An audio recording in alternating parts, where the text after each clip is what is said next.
Who Put This On, Season 7, Episode 2, where we watch The Rehearsal, Season 1, Episode 1 and 2. And what are you stepping to? I'm Chris Lorenz. This is our second podcast of the season, and Jesus said second is the best. I'm Brian. My whole educational history has been a fabrication. This is no singer. This is Max for you. Ooh. If this is your first time listening, we watch a different reality show each week, discussing it in minute detail, figuring out if it's good or bad. And last week, we watched a Buckhead Shore, and we had a poll on Twitter at Who Put This On, and you guys gave it a bottom third rating, which we all also thought it was a bottom third show. So thank you. Universal. Yeah. Universal bottom third, everyone. Mark it down, Rob. All right. Noah, what show did we watch this week? Yeah, this week we watched, it's hopefully going to be one of the best shows ever made up there. Nathan Fielder returns to television to explore the lens one person will go to reduce the uncertainties of everyday life. Fielder stars as the director of rehearsals, which are elaborately staged scenarios recreating parts of ordinary people's lives that are meant to help them prepare for a big moment in their lives. A construction crew, a legion of actors, and seemingly unlimited resources all come together to allow ordinary people to rehearse for these moments by giving them the opportunity to play them out in carefully crafted simulations of Fielder's own design. That is The Rehearsal on HBO Max. All right. Thank you, Noah. So this is Nathan Fielder, famous for Nathan For You. And some people here are a big fan of that show. Some people like the show. It's a good show. This show is also good. So go watch the episodes, come back, and we can all enjoy in the minutia together. So the first episode was about Core. He lied about having a master's degree to his trivia group, and he wants to come clean. And I'm going to be honest with you. This is a silly fucking story, and it really it really pulled the episode down. Cause like, it's really cool what he's doing. It's so fucking balls to the wall what Nathan Fielder is doing. And I'm just like, oh my God, you're doing it's so crazy. But he lied about a master's degree. I'm just like, the two things together just like do not equate to me at all. I think that's what makes it great, is that there was so much effort put into such something so small. Yeah. I mean, to each your own. I'm just saying, like, if HBO you shelled out a bunch of money for this, just so we can tell. Once we get to episode 2, we can talk about the fucking money that somebody spent on this. But like so Nathan Fielder, is Fielder's his name, right? Yeah, Fielder. Mm-hmm. Yeah. Okay. He goes in and he stages meeting this guy. He gets a crew to go in and like memorize his apartment. And then he hires actors to play the guy. And like, that was nuts. That's the best part of the show, is where they're like showing the actor saying something and then showing Core say like something very similar or the same thing. And it was amazing. It was incredible. Yeah. Like, but I would also say the benignness of the issue in episode 1 compared with episode 2, that dichotomy was so funny, because I had no idea the show could be what it reveals itself to be in episode 2. Yeah, it has me thinking now, like, is episode 1 just kind of like a soft tee up, and the whole rest of the season is going to be about Nathan actually rehearsing for a family, and that's like the whole one over? This show is definitely about Nathan, and episode 1 definitely like puts a mirage in front of your face. Because if you didn't catch this, Brian didn't catch it, and it took me like 4 or 5 times to rewind this. But at the end of the episode, Nathan goes and like he confesses to the guy, to Core, saying, "Hey, you know, I gave you all the answers to the trivia," which we'll get into. And then they show the actor saying that Nathan is like a piece of shit, essentially. for doing that. And then they cut to him and Core, and he says, "Oh, you're a great guy. Like, I just wanted to compliment you." So he didn't want to have that kind of reaction back at him, so he didn't say it. So I feel like, that was the point of that whole episode, is almost like showing Nathan's Fielder's like vulnerability in the situation. Yeah, it is. Yeah, that was definitely something I wasn't paying attention to. So I also watched this with the subtitles on, so they were pretty explicit about going like fake Trish, and for this, like, I didn't see any of that. I wasn't looking at the people really, so it was just like, oh shit, you're a piece of shit. Yeah, I mean, it was shocking to have somebody tell Nathan that he's a piece of shit, and then you're like, wait, and then I'm like, wait, was that the guy? That wasn't the guy. That we and then I had to I literally rewound like 3 times, and then Brian was like, no, that's the guy, and I'm like, keep rewinding, you'll figure it out. Yeah, you rewound once, and it was just like clear as day.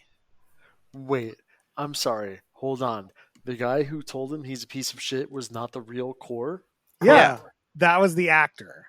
Oh shit! I did not realize that. I'm like shocked. Like, this was obvious to me. Like, I didn't realize it was such a like.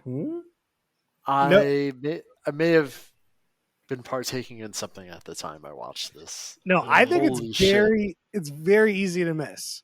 That's why I think we're clearly bringing this up right away, because it was shocking to me to be like, oh shit, that was not the guy, and I had to rewind a bunch of times. It's not very obvious, even to what Brian said. Like, the subtitles were very clear about who was fake and who wasn't, who was the actor, and this section didn't say that at all. So they're definitely trying to play one off on you a little bit, and it's very unclear why, because it could be a little more clear of what's going on. So I don't know.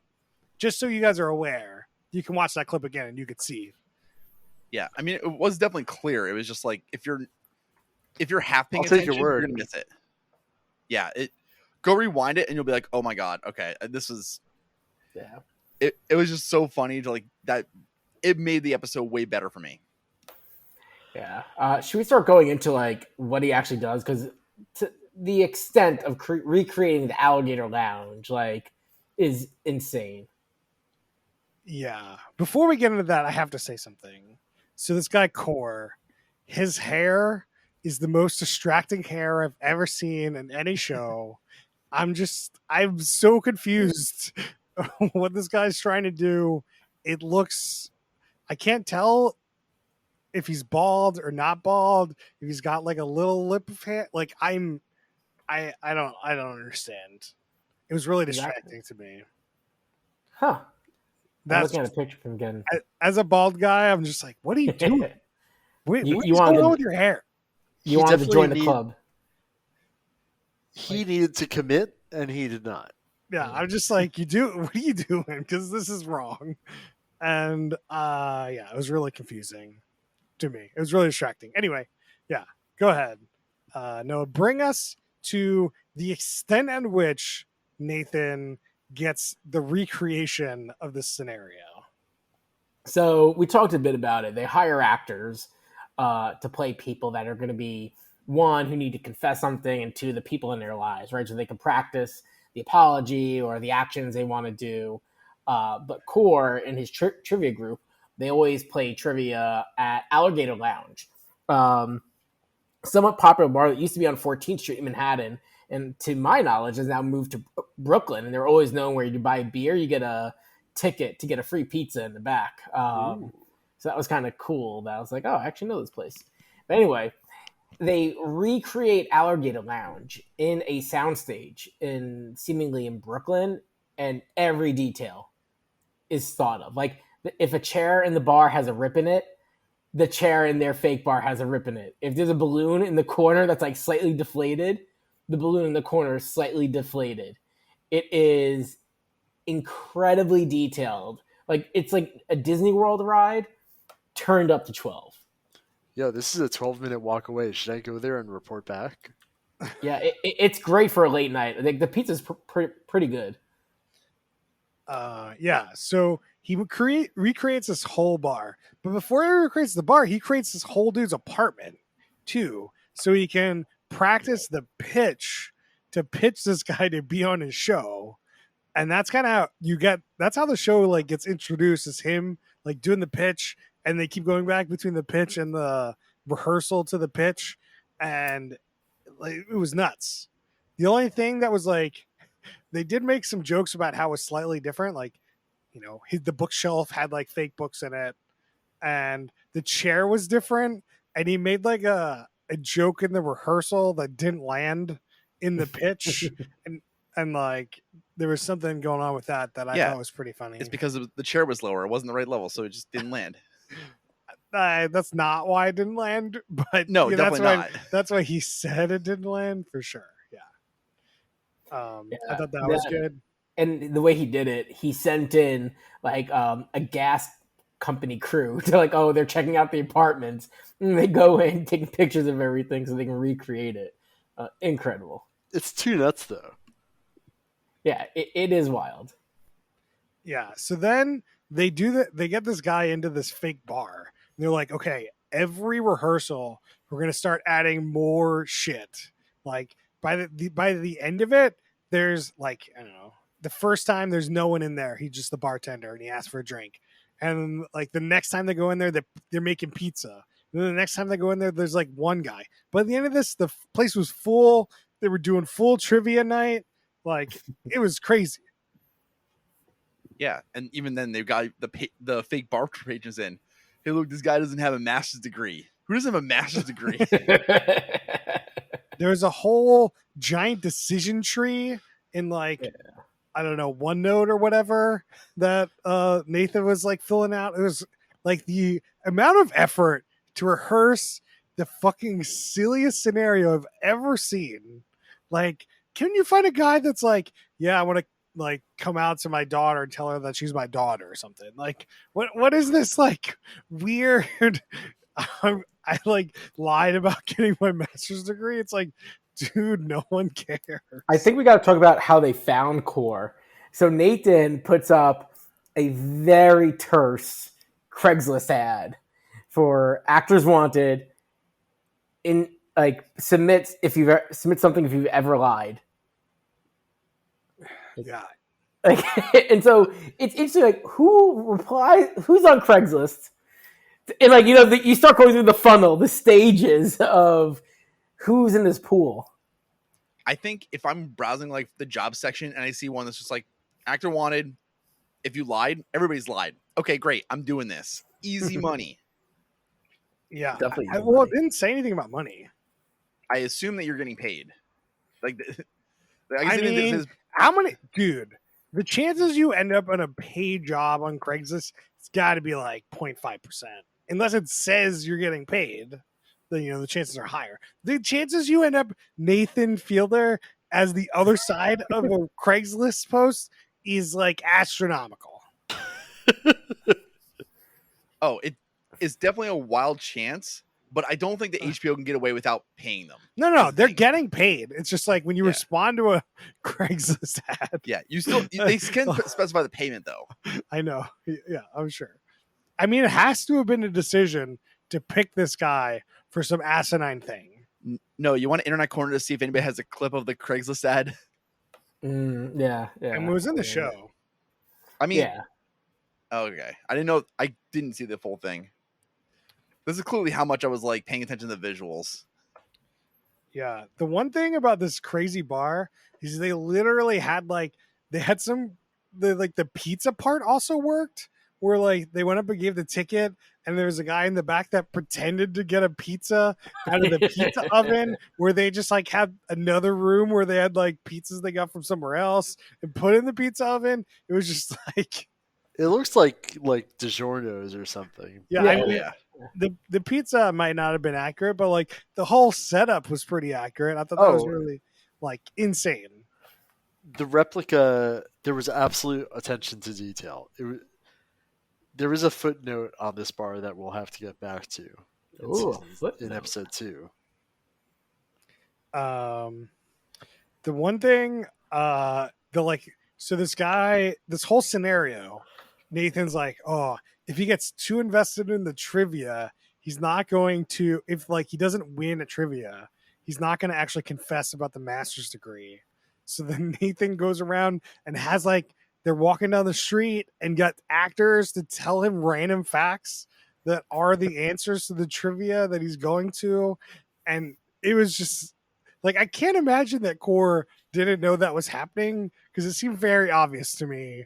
Like the construction guy's like, yo, that was crazy that 1778, yeah, that's when the French Revolution was kicked off. You're like, what? Like what? Why would he tell me that? It's a tall building. It's not the tallest building. Yes, just... But I was also, what was also surprising, those trivia questions weren't that hard. No. He's not going to a hard trivia, it doesn't look like. I don't know. Like, they've been doing this, they said, for like 20 years now. Like, the level of hardness was very low for the questions they were preparing him for. That I would agree. Suspicious. It was like, who created gunpowder?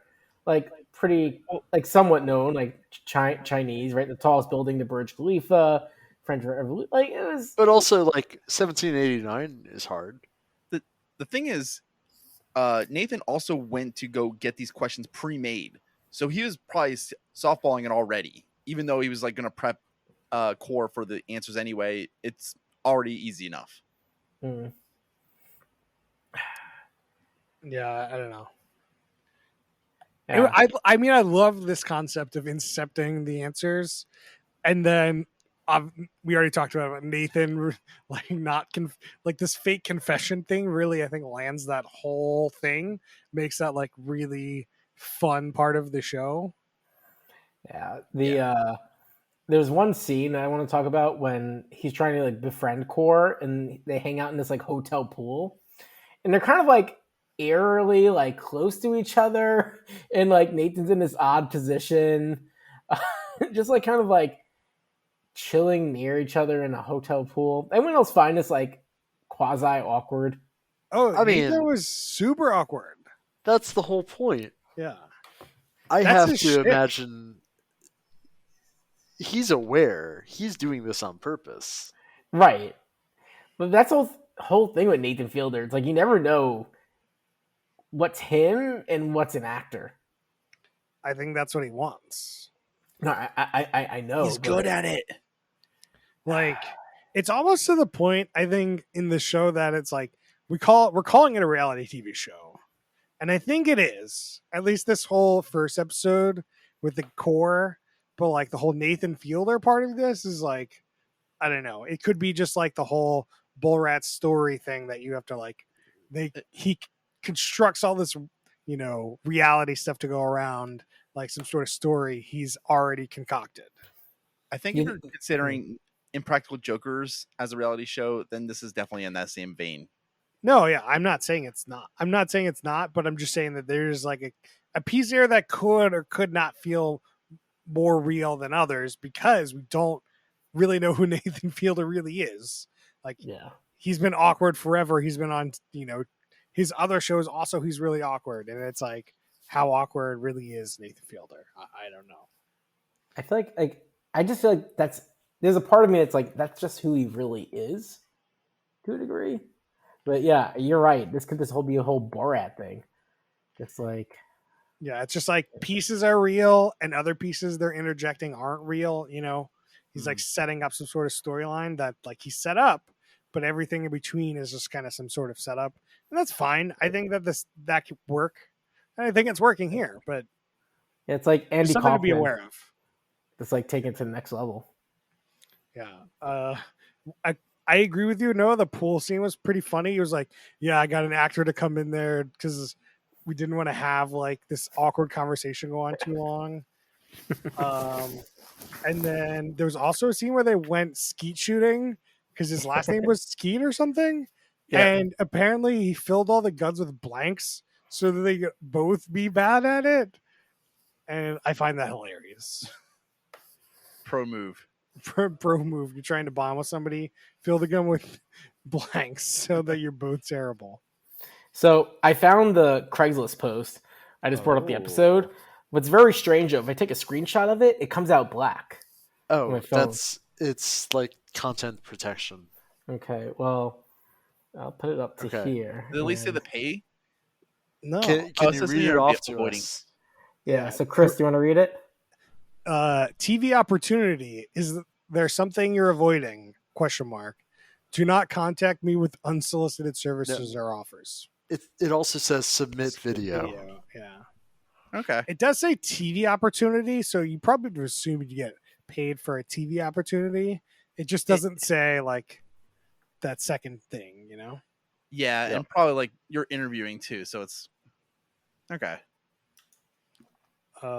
Thank you, Noah. That was great.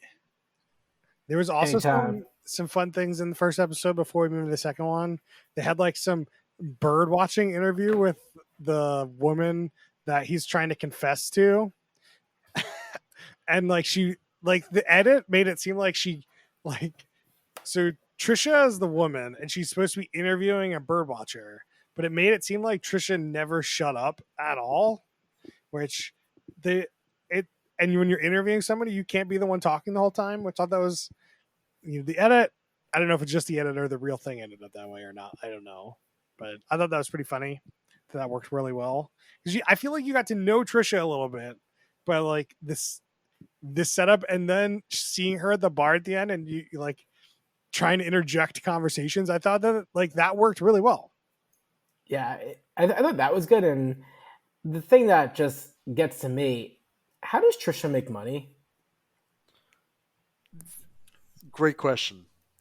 Like, she lives in New York. Obviously, she has a roommate. She's kind of older, so may not like the most well off, but Rent control and a roommate is my guess. Been there since the 90s. but even still, like, her only job supposedly is this blog that hasn't posted anything in 3 years. But she said she had work. She said something about work when she got to the bar. So like, Oh yeah, I'm not sure you're getting the full story there. That's true. maybe Yeah. that's just her. That's her true love. Just didn't matter. The other thing, I have a quote written down, and I don't really remember what was going on, but I thought it was a good quote. Sometimes you don't have anything to say, but you want them to know you exist. I forget the exact context for that, but I thought it was good. Yeah. It's like, I'm gonna think about that a lot. there you go. And the most confusing thing I think about this episode, so Core is just super nervous that his group of friends are going to be like, "You're a liar. We don't want to play with you anymore. Get out of here." And he's most concerned with Trish because Trish seems like who could be the meanest and rally everyone against Core. And nothing like that happens. Like the whole Core seems to have this anxiety and it just doesn't exist. I mean, that's also one of the things where I just like don't find the setup for this episode very like connecting because nothing like what his fear is doesn't happen, and it's just like, what about the rest of the crew? Like, you don't pull those people in. Like, it's just I don't know. I think that a lot of people do have this fear. It's just like it is nothing. It is a nothing burger thing. Yeah, I think that makes it funny. Yeah. Yeah, I disagree. I like started checking out because I didn't care. Sure. And I think that's my problem with this first episode. That I like, and maybe my problem may be with the whole thing so far. Is just like you don't care that much. I don't particularly care that much, and like the whole thing is really cool. It's really interesting. It's like everything's on the table. It's balls to the wall nuts.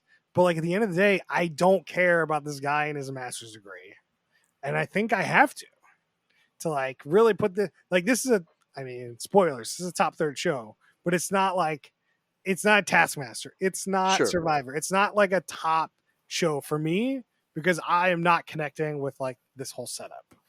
Let me ask you a question. Does it have potential in future episodes to have that one that catches you? It might. There's like 6 episodes, so it's like it's possible to like have a really goat season overall. But I don't like. I have similar problems with Nathan's other show. Like I never finished Nathan for You. Like his awkward humor and like some of the scenarios it gets into is just like it's just not necessarily my favorite thing in the world. And then, you know, That's okay. everyone likes what they like. I'm just giving you my perspective on this show. Yeah. Yeah. I think also if you do think about this as a show about Nathan versus like the people that he's interacting with, then maybe it's like I care less about the people that he's engaging with, just that, like, oh, they're wild people. Like, yeah, this is the most boring person of them all, but it's whatever. Yeah, I mean, it could be like this was the stupidest thing we got from Craigslist, so let's do it. You know, and and then let's talk about episode 2 where it's just like they get this woman that wants to like know what it's like to have a kid, and like they pick the craziest fucking woman that probably replied to that like Craigslist ad, just like, oh, okay, what are we talking about here? So yeah, let's start getting into that one. Let's get into episode 2. We're done with episode 1. I think we need to start with the cold open. Oh. One of the funniest things I've ever seen. Max, what happens in this cold open? Okay, so there's kind of like a mission control center with a bunch of TVs, and it seems like Nathan is about to plan a mission.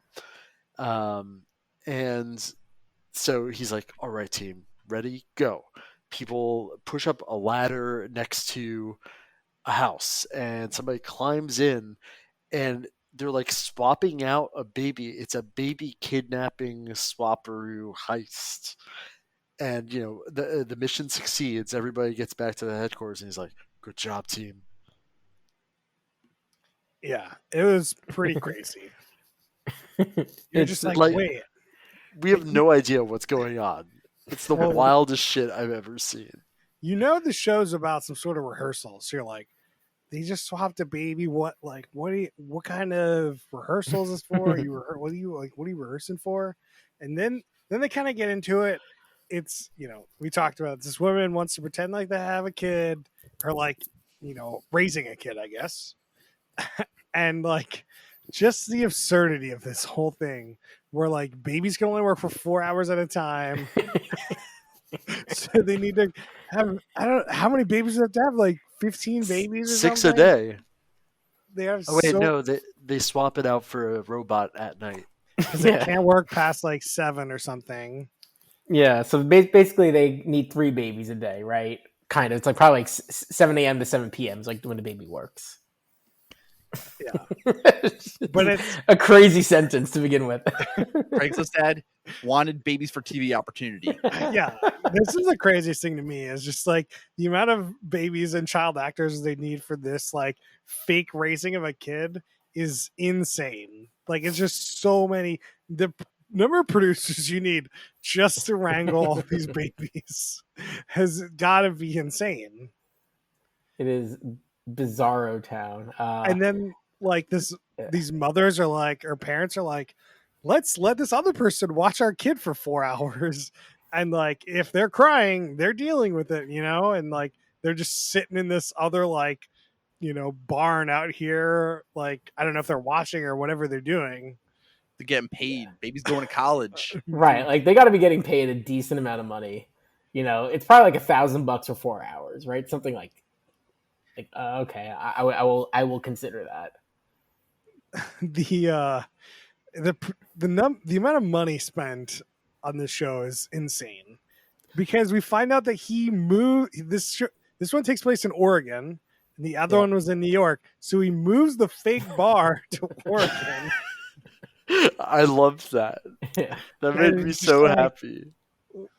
Just the amount of money HBO is just like, blank check, Nathan, here you go. Like, that's the only way I can imagine that working. Right. You just have to trust that, like, you've seen his product, right? And Nathan brought them How To with John Wilson, right? So he has them a little bit. Show. So he's like, look, guys, I know how to make this art. Just give me the money. Don't ask questions. It'll be a good product. I need the money. Give me the money. Yeah. All right. So we have to talk about Angela, who is nutso.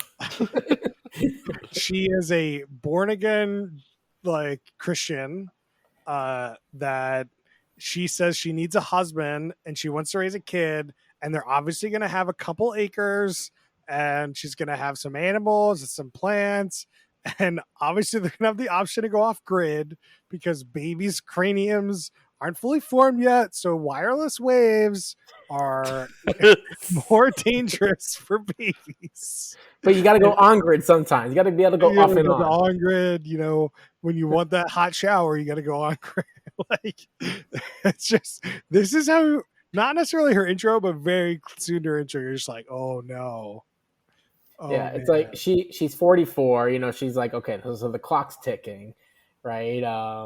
And then in the beginning, like, okay, she seems kind of fine, but then as the episode goes on, you're like, I can see this. This adds up. She's a bit of a wacko. Uh, Yeah. yeah, and then so like Nathan set up this whole like farm to go to and sets this baby up, and then encourages her to go on dates to find a husband, which I find ludicrous. There's no way she's gonna go on a date with somebody like, hey, you want to come fake raise this kid with me for 2 months? Like, in what world is that gonna work? I mean, Yeah. am I gonna find out how much you get TV paid world. too? Yeah. So she goes on a couple dates, and then she goes on this date with Robin. Oh, And Robin love is Robin. so good. He's fucking more nuts than Angela, which is saying a lot. Shocking. He's Shocking. like constantly pointing at numbers and like pointing out their like Bible verses or whatever. Like he's like 88, 620. That was the same bumper sticker that was on my Mazda Miata or whatever. No, When he it was crashed very 100 miles per hour. clearly a Scion that crashed at TC. 100 miles. That crashed at 100 miles per hour. Thank He's you, always guys. talking about his Scion TC. He was fucking Rain Man this entire episode, That- just shouting out numbers and doing stuff. that God gifted him to him for $200. No, that was the car after. He got a Oh. foot after he crashed the Scion TC at 100 miles per hour. Okay. So, all right. so yeah, at some point, like, there's a scene with Robin talking to his roommate, and his roommate's like, hey man, it seems like you have something really great going on here. Why don't you just live in the moment instead of trying to find numbers that prove it's a good situation? But also Angela at some point's like, yeah, we had so many coincidences with the numbers. Like, I don't know. It seems kind of weird. Dude was just playing into like her fucking religious shit. Like But I like don't that think was so. that was before we knew about his stupid, ridiculous number thing. We're like, whoa, that's weird, the numbers thing. And then the next thing we see him do is like go with Nathan Fielder to go get like a bag, and it's like him playing at like, oh, we're at 88 miles on the odometer. Oh, we're at 610 on the odometer. Like, obviously, those numbers are going to come up. And the things this guy does, knowing he's on TV. So he shows Nathan a bong. They rip the bong. Then they're about to get in the car. And he's like, no, I'll drive. And Nathan's like, you sure? He's like, don't worry. I do this all the time. Oh my god! there is Yep. a 0% chance anybody's gonna let that dude behind the wheel. Yeah. Keep in mind, this guy's about to go raise a baby. Yeah. I cued next scene Nathan driving Yeah. at a drive-through, and he's like, "Yo, give me some carne asada tots." No sour cream, no cheese. Like, Man. what is that then? Is that just like meat on a tater tot? There's probably some tomatoes, maybe green onions, but yeah, it's pretty like you. Yeah. Sounds pretty boring. But I like that they cut out like the producer is probably going up to Rob and be like, look, no, you really can't drive. Like, we are held responsible. This is not happening. Yeah, but before, so like, okay, we got to step back. So Robin goes on this date, and Angela's like, "Hey, do you want to come join me in this experiment?" No, He's like, wait. It was a third date. Third, like, yeah. I mean, Yeah. I'm just saying, like, they end up this date, and Angela asks him if he wants to join, and Angela's like, "I hope you know that I don't have sex until marriage," and then Robin's like quaffing. He's he's waffling a little bit, and he's like, "Okay, let's do it. I just gotta go get stuff." So he goes back to his house, does the bong rip, but he gets into a fight with his roommate that is fucking hilarious, and it's so good that you'll probably see it in the outro. Listen to the outro.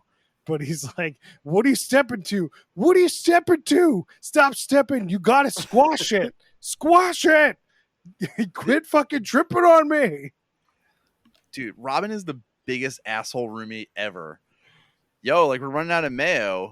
And the roommate's like, yeah, you should probably go get some because I don't use mayo. Like, you shit me. That's yeah, Brian, you are right. But he is such a dick. He really is. And also then like clearly wants to have sex with Angela. No he condom. says that. Yeah. He says, Yeah. well, maybe I'm probably gonna have sex with Angela, I'm just like, well, she just said you're not, so Right. And especially no condoms. Yeah. Jesus would not want to have wanted that. Again, the thing's like he knows he's being videotaped. I'm just like, oh, buddy. There. That's. I don't know whether he's hamming up. Then I guess.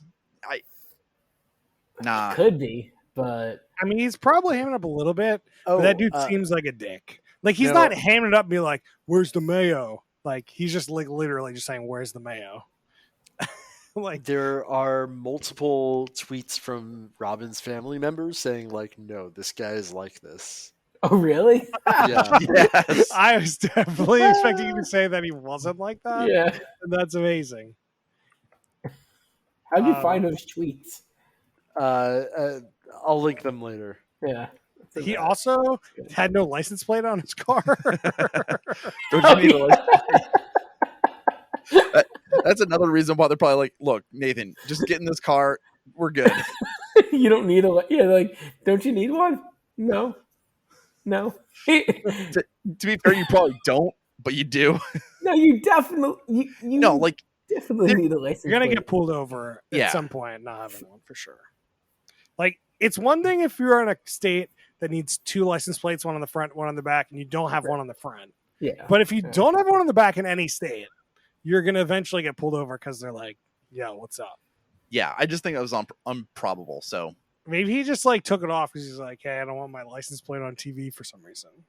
Yeah, I mean, if there was a state, Oregon would be up there. Like Oregon, Vermont, New Hampshire. They're like the states that are like very much like personal freedoms. Like if it was one. Yeah, I don't know. There's this guy on TikTok that goes over license plate history. This tells you a lot about my TikTok. And he's like, license plates have been around since like essentially cars, like 1910s. Like these states are having license plates. So like you got to register your car. You got to get license plates. It's a very old tradition of having license plates. And then Robin comes back to this house at night. And like this baby's like crying, and he's got to take a turn. Robot baby. She takes a turn, and Robin just like he just nopes the shit out of there. He's just like, I'm over it. I'm out. I can't. And again, for a robot baby, it's like not even a real baby. Where like he has to do anything. It's just like it's waking him up in the middle of the night. He's like, "Nah, man, I gotta sleep." This is terrible. I gotta get a good sleep, yo. Been there, Yeah. buddy. I was happy that they were mimicking the robot baby to a real baby. Yeah. Oh yeah. That was nuts. And So the dude they had operating the sound panel was a real night owl who passed out 15 minutes into his shift. Twice. Yeah. 2 nights in a row. Also, he had this conversation. I was going to bring them up, but like this dude, they had this non sequitur of like, they shoot to him and he's like, yeah, the government's got Sasquatch translators. They like talk to Sasquatch. And like, he's just like, wait, what are we talking? Who the, what? Roll this camera, roll the cameras. And then it like goes directly to like Robin leaving. And you're like, wait, can we go back to that guy and make a nonsense talk about Sasquatch for a second? Shout out to our Finding Bigfoot podcast, which you should listen to. It's a good one. It's a classic Who Put This On podcast.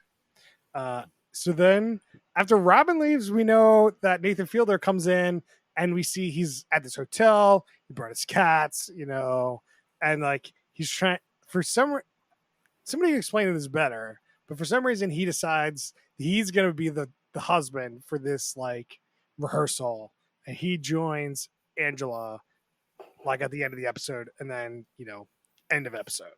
I mean, I genuinely think this was off the cusp decision that they probably did because it'd be funny. I don't know. Yeah, I don't know. Like if I'm looking at this as like I'm making a TV show and like you send her on a couple dates, the chances are about 0 that she finds somebody, and like if she does, great, we're gonna get some good footage. There's a guy named Robin. It was amazing. That he leaves. Like the chance that happens again is like even more zero. So it's like he knows that's not going to happen. So I think that it was kind of planned for him to join just like after, setting up this episode. I don't know. Yeah. Yeah, I have a similar type of thought that Nathan, we're going to see at the end of the season, another like decision tree elaborate thing where the whole season was just diamonds and squares, going through. Maybe. And then it's just a decision tree for the next season of something. Nathan for you. Well, could be the next season of the rehearsal. He doesn't do that much. Like it's usually like similar to Nathan for you and like Chris, you touched on.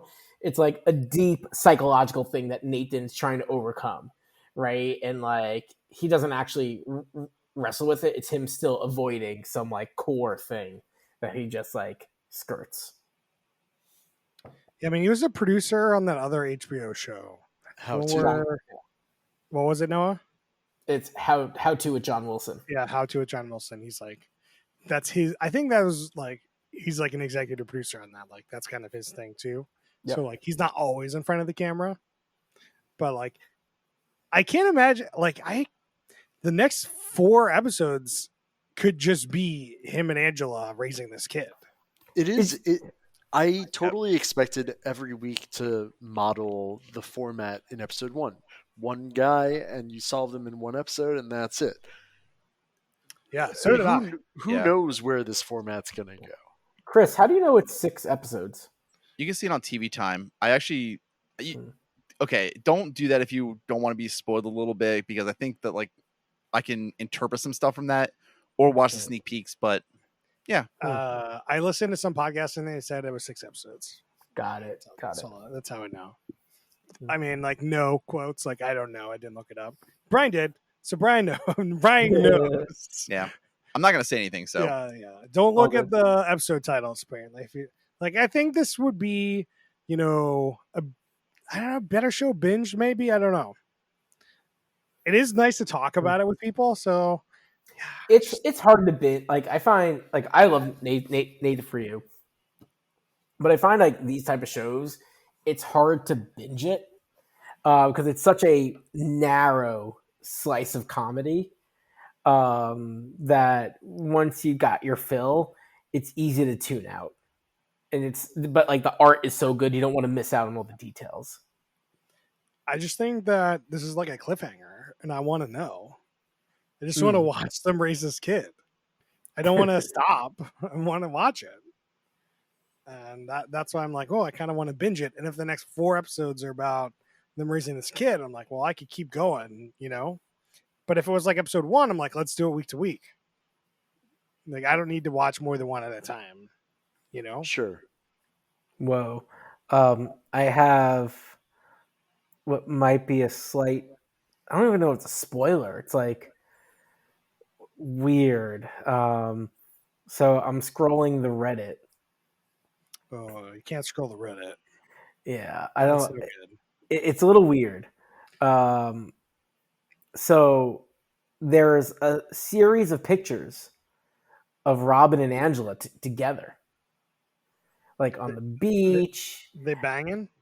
It looks like it. It's like at a house in the forest. After this experiment, they're 100% gonna try this again. If Angela's willing to bang Robin, they're like made for each other. Yeah, that's fair. Like if Angela banged Robin in this episode, it would be the Angela and Robin show.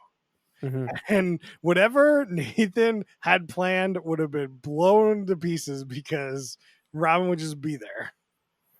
At least till he got really antsy and left, because I'm sure that would happen, but much later after, they bang for sure. So that's my intuition. Anyone have any other minutia before we go to some questions here? I think we should roll into questions. Yeah, let's roll. Let's do worst human being. Robin. Could it be Nathan? It could be Nathan. Yeah, I mean the scenarios are pretty out there, but he's trying to help people.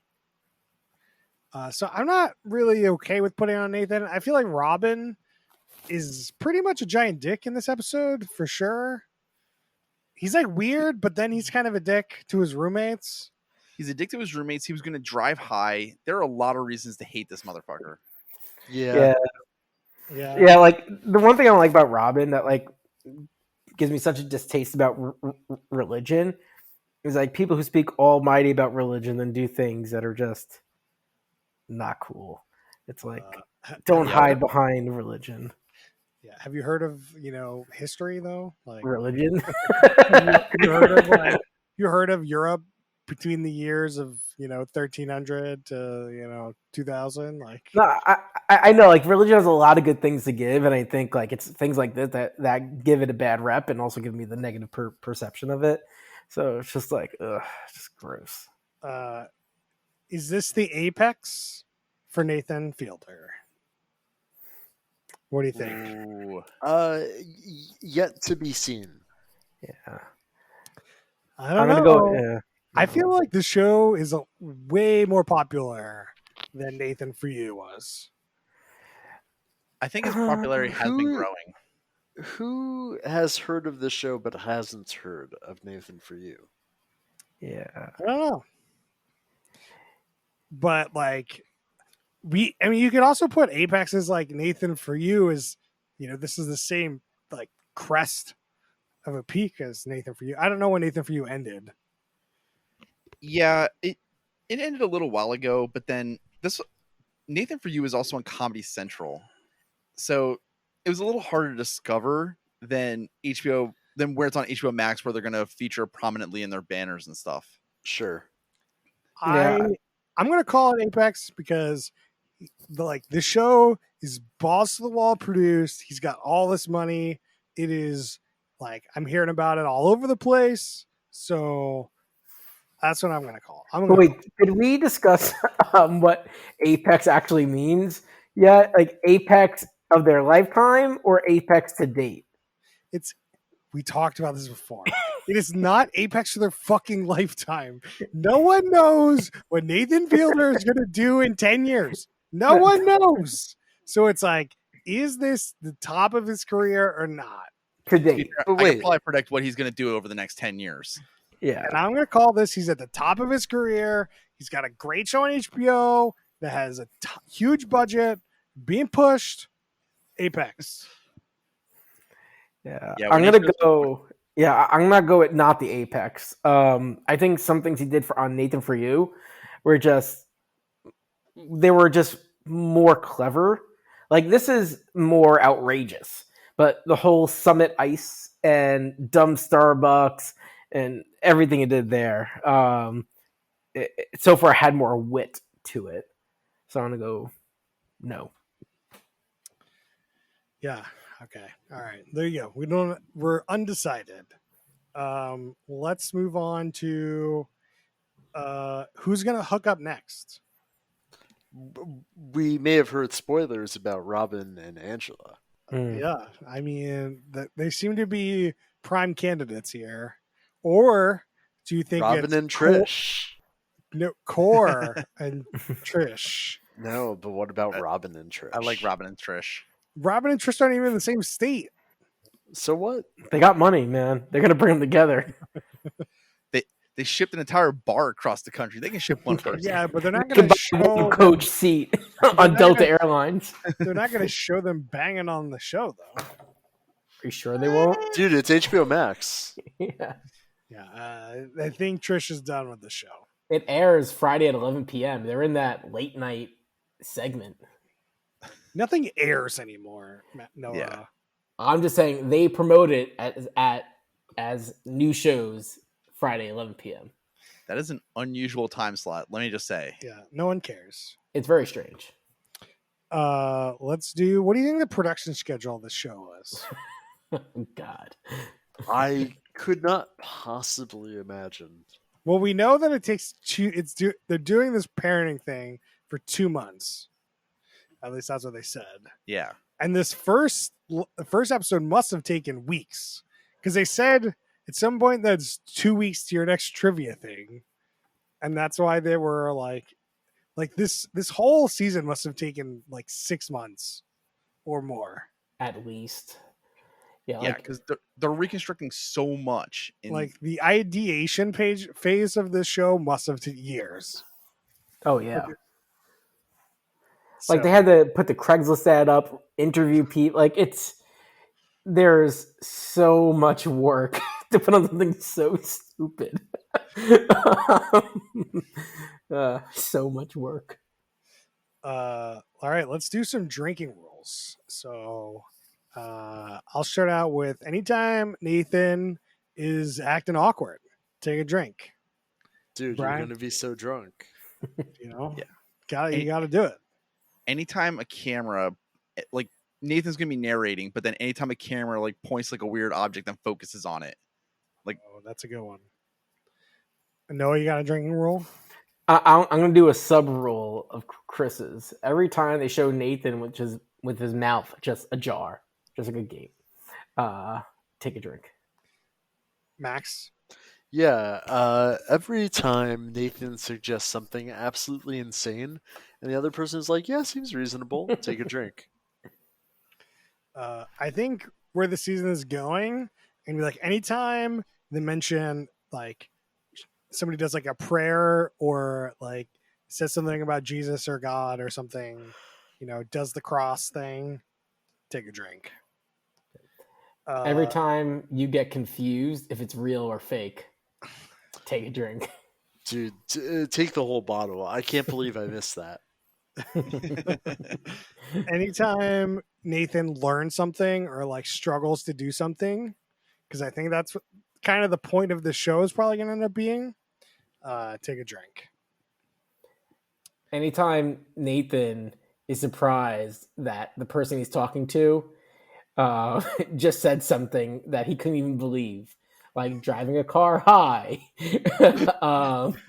take a drink. Every time there's good editing, like the talking about him driving high, cut to Nathan driving, take a drink. And ordering from a drive-through. He's high. They cut to him ordering from a drive-through. Good editing. It's too good. Would this show be better as a Quibi? I think the answer is no. No way. We can move on. Let's do. What do you love about this show, Brian? What do you love about this show? I love that it will highlight some of the problems that like we'll all think about. Like, oh, I need to talk about something difficult. Oh, I want to have kids, and just try to simulate that in the most ridiculous way possible. Like it can never be done properly, but like this is the closest you're gonna get. Noah, what do you love about this show? The creativity, the piles of money they are plowing into this to do something that seemingly is super dumb, but I think at the end is going to be this deep psychological satisfaction and niche for Nathan. And then the awkwardness of Nathan. It's captivating. Max, what do you love about this show? My favorite shows are the ones that just feel like nothing else on the air. This is one of those shows.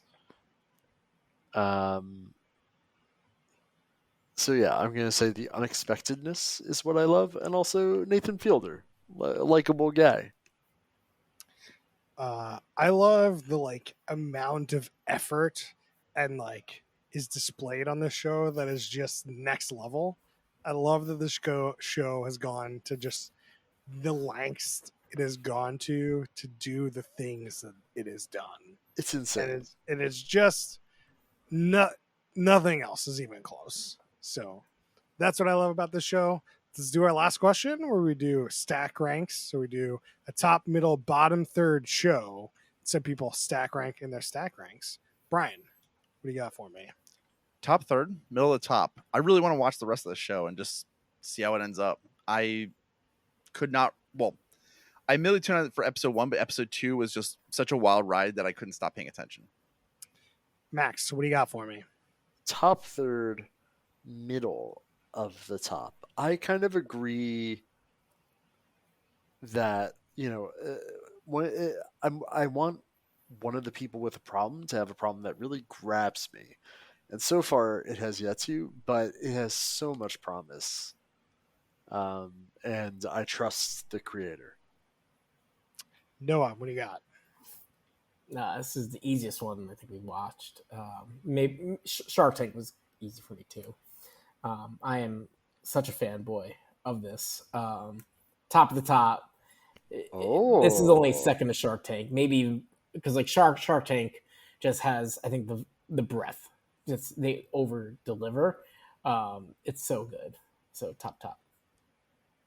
Yeah, I mean, I've already said it's top third show. I think that, it's not a GOAT show. Does that mean it's not top of the top? Like 1 out of 9 shows should be top of the top. And like, I couldn't think of 9 shows that are better than this. And I've seen 300 plus reality shows. Like I could put, 4 or 5 maybe above this, but not even close to 9. So I do think it's top of the top. It is not like, it's not like the best show ever. But if I'm comparing, if I'm comparing to other reality shows, this is definitely top of the top. Should I change my vote? This is the time, Max.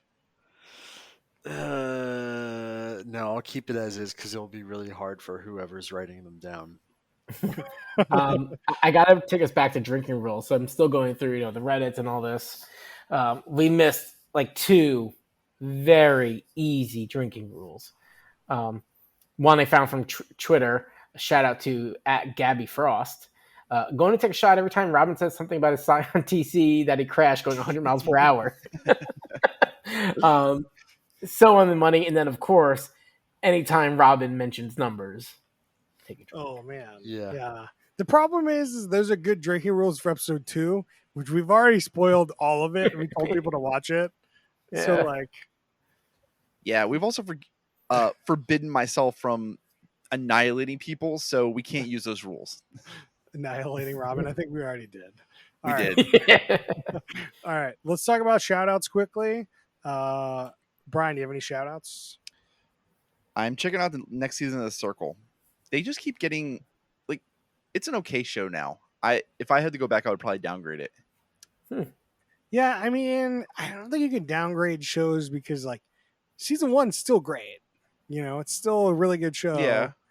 You can't compare the Real World season 3 versus season 50, I mean, if I was going to compare, like, seasons of the challenge, I could do the same. Like, I think that, like, showing how it progresses is somewhat related to how it is as a show. Like, yeah, I mean, now I would be like, oh yeah, like, don't watch it. I mean, it's definitely like a peak in time. Like when we give a rating, it's for the episode we watch or like this point in this season. It is not. I don't think you can say like, hey, let's change that rating. 3 years ago because this new season isn't as good. Okay, that's fair. Like, but yeah, like don't watch recent seasons unless you're like really like into like more battle-y reality shows. What is the twist this season? Last season there was like a fake person. I don't remember. Oh wait, you could copy somebody. I don't think I saw the twist yet. Okay. Yeah, I think I made it through season 2 of the Circle. Then every time I try, it's just like it's just not hitting me anymore. Yeah, I think Circle season 1 was good. Is the group of people they picked for season 1 was phenomenal. Yeah, like I don't think you could pick another group of people and have the same thing happen ever again. So now we've digressed into the Circle. Any other shout outs, Brian? No shout outs, no. No, you have any shout outs? Nothing. Max?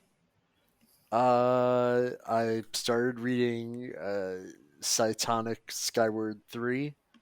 You're right, it's a bit of a mess, but I'm still doing it. Yeah, I can't recommend the Skyward series. It's unless you like young adult series. The first book's like I think it transcends young adult, but then it kind of falls back into too many young adult tropes. Yeah. is where I'm at. I think I have an anti shout out. The newest South Park movie was legit almost the worst South Park thing I think I've ever seen. Streaming Wars? Streaming Wars Part 2. I saw part 1. Part 1 I thought was good. Yeah, Part 1 was fine, but Part 2, it was not funny. It was like an hour long, and I thought it was really bad. I don't know. Tweet at us, we could talk about it. I didn't like that. And then Players, I don't know if I've talked about Players yet, but Players is kind of a mockumentary of a sports documentary, but it's like about a League of Legends team. It's not quite as funny as a mockumentary as I want, but it is a really cool like sports like documentary about like these people taking the league really seriously, and like you got the new guy joins the team, and the old like team lead has to deal with the new guy that's better, and it's like it's got really cool dynamics, and like steals the thing from Michael Jordan's documentary where they go back in time and come forward in time and explain like shit that's happened, and like I'd give it a shot. It's pretty good. And what is it called again? It's called Players. It's on Paramount Plus. Okay. And that's it for us this week. I think next week we're probably going to watch Claim to Fame, if I have anything to say about it. What is that? We talked about it briefly at the end of the episode last week, but the relatives of famous people. Oh, that's like a big right. brother house. Joe Nass. The Joe Nass reality show universe. God, that's going to be so awful. It's just, I just can't imagine what this show is. So we got to watch it. I got to know.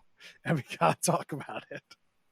So that's probably what we're going to watch next week, season 1, episode 1. If you want to watch it beforehand, do it up. You can find us on Twitter at Who Put This On, where you can rate, tell us what you thought about the show. You can find us on Facebook.com/Who Put This On. You can email us questions and suggestions at whoputthison@gmail.com. And you can find us on Who Put This On podcast on TikTok. And we'll see you guys next time.